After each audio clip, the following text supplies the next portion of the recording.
Full story. My abusive ex-boyfriend kidnapped me and tried to kill me. I, 22F, have been dating Jake, 23M, for about 5 years now. We met in high school and fell in love immediately. What I didn't know about him, though, was that he was actually a psychopath. 3 months after we met, we moved in together, and for about 2 months, everything seemed great. Then one day, out of the blue, Jake randomly asked me how I felt about having sex. I was pretty surprised when he asked me this because we had only been official for about 5 months now, and I was a strong Christian. So I believed you should wait till after marriage for stuff like that. So I just told him not yet, and I want to wait till marriage, and brushed it off, thinking that would be the end of it. A couple days later, he woke me up at 4 a.m. and told me to hurry, because we are going on a special trip. After I got ready, we drove to the airport and boarded a plane. After a 6-hour flight, we had landed in Paris, France. I couldn't believe it. Ever since Jake and I had met, I had always told him how Paris was my dream vacation spot, and how I really wanted to see the Eiffel Tower. Now that I was here, I was overjoyed. Jake brought me to our hotel room and told me that we were gonna have a special night and to wear my best dress. He put on a tuxedo, and when 8 p.m. came,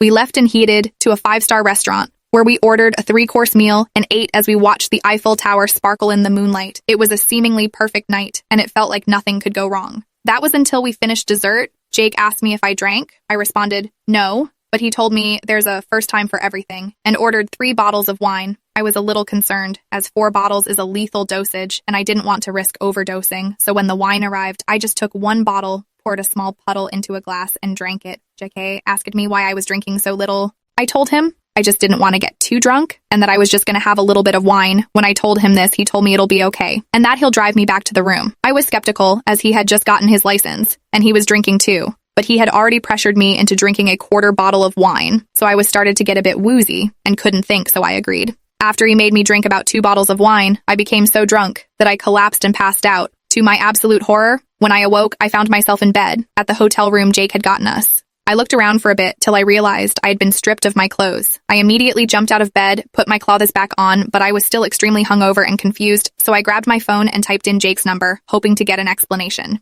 Just as I was about to call him, I developed a horrifying suspicion. What if Jake had done all of this? I thought about for a bit, and it started to make sense. The other day, when I told him I wasn't ready for sex, he had probably thought of this whole surprise vacation thing as a way to make me have sex with him, and by knocking me out with wine, he had almost achieved just that. But after thinking it over some more, I thought that couldn't be possible. Jake wouldn't betray me like this, right? So I decided to call him. But right before I could, he walked out of the bathroom, then gasped. He had his shirt off, something he doesn't usually do, and he seemed very surprised. I asked him what was wrong and why I woke up in bed with my clothes off. He stammered, trying to come up with an excuse, which made me even more suspicious. But after he went off topic, telling me how beautiful I was and how I need to get more rest, I had forgotten all about it. In the morning, Jake woke me up and told me he was going to the lobby to get breakfast for us. A couple minutes later, I realized he had left his phone on the counter. After what happened last night, I was a bit suspicious of him, and I just wanted to make sure he wasn't hiding anything from me. When I turned his phone on, I tried thinking of a password, but none worked. I tried all common passwords, but none worked. I tried his birthday, but it didn't work. I tried my birthday, but I didn't work. I was about to give up. When I decided to try his ex's birthday, I thought, surely this won't work, right? But to my surprise, it did. When I unlocked his phone, there wasn't really any red flags. That was until I opened his Apple library. In it, I realized he had 2 calculator apps. One looked slightly different, so I opened it, and it seemed exactly like a normal calculator. But that's when I remembered something I had seen on TikTok. It was an app that looked exactly like the one which Jake had on his phone, and it was used to store private content and secret photos, texts.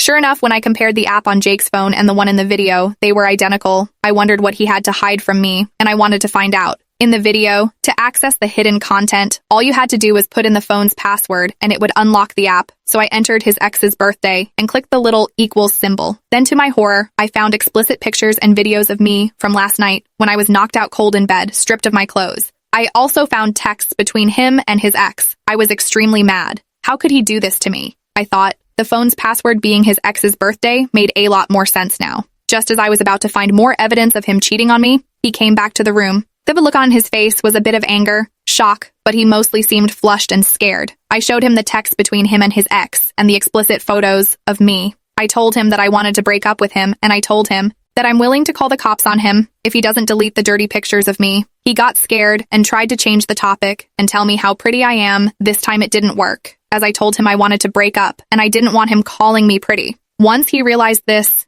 he became aggressive. He lunged at me and yelled, "You're all mine now." He pinned me to the ground and said to me, "If you ever tell the cops about this, I will call you." He asked me if I understood, and out of pure fear, I nodded yes. After that, he took my phone and smashed it, making sure I couldn't call anyone. After that, he hit a chair over my head, making me black out. When I woke up, I was in the trunk of a car. My hands were tied up and my mouth was taped. I tried finding any way out, any way to open the trunk, but I just couldn't with my hands tied up. When the car finally stopped moving, I heard footsteps and my boyfriend's voice. It sounded like he was talking to my mom on the phone. After listening to the conversation for a while, I was able to make out something like, "I don't know where she's at. I'm scared. I can't find her. We were just having a relaxing night." When all of the sudden she tried attacking me, then called the cops on me and ran away. And she's gone now, and she might be in danger. I couldn't believe what he had just told my mom. All of that was a complete lie, and he was framing me to cover up for what he had done. I heard my mom say she was calling the police, but boyfriend said there was no use, and that I was probably dead now. My mom started crying, and my boyfriend hung up. He opened the trunk, tossed me over his shoulders, then brought me to this cabin in the middle of the forest. He walked me down to a basement, where he tied my hands to a hook on the wall. Then, he left the room and came back a few minutes later. This time, he was holding something behind his back. He started telling me how beautiful I was, how nice I was, and how he loved me so much. I was disgusted, but didn't want to make him mad, so went along with it. That was until he finished his speech, then got down on one knee, took out a ring, and asked me to marry him. I was honestly speechless. I asked him why the hell I should marry him. He told me, if we're married, then we can finally be intimate. At that point, I was done being his toy. I decided I needed to get out of this basement before he killed me. So I played along with his marriage proposal. I said, "I actually really love you, and I changed my mind. I do actually want to marry you, but that was all a part of my plan." Then I told him, we should go to the bedroom and have some fun. Jake immediately said of course, and untied me. When we were walking back upstairs, I decided to try and escape. I shoved Jake down the stairs, then ran to the kitchen and grabbed a knife to defend myself. Jake screamed at me and told me he will kill me.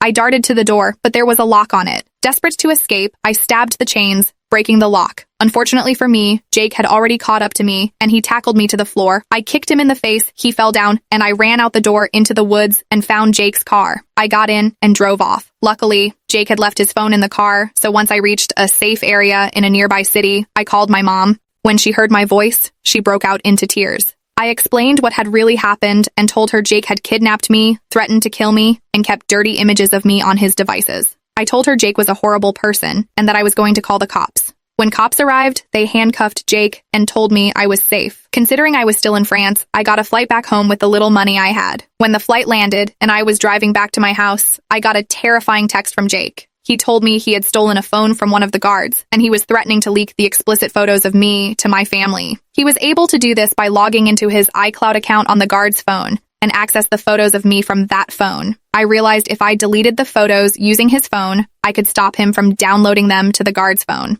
So I deleted them, blocked Jake's other number, and came back home, almost dead. Still can't believe that actually happened.